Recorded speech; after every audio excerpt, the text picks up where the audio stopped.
আল্লাহকে জিজ্ঞেস করে, আল্লাহ আপনার বান্দার রমজানের এই নেকিটা 70 লিখতাম নি। আল্লাহ বান্দার দিকে তাকাইয়া যখন দেখে গুনাহ থেকে মুক্ত, আল্লাহর জিকিরে তার জিহ্বা ভিজা, আল্লাহর মহব্বত তার কলিজার মধ্যে, সুন্নাত মোতাবেক তার জীবন, আল্লাহ তখন বলে না 70 না 700 লেখো, 700, 7,000 লেখো, 70,000 লেখো, 7 লক্ষ লেখো, 70 লক্ষ লেখো, 7 কোটি লেখো, 70 কোটি লেখো, 70,000 কোটি লেখো।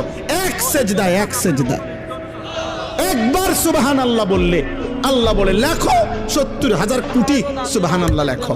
কোন বেলায় আল্লাহ মহব্বতের জোশে, আল্লাহ তার মায়ায় আল্লাহ বলে, ফেরেশতা তুমি লিখো না, সাআকতুবু, আমি আল্লাহ নিজেই লিখবো। এই নেকি তুমি দিয়া পারতা না, আমি দেবো আমার বান্দার নেকি।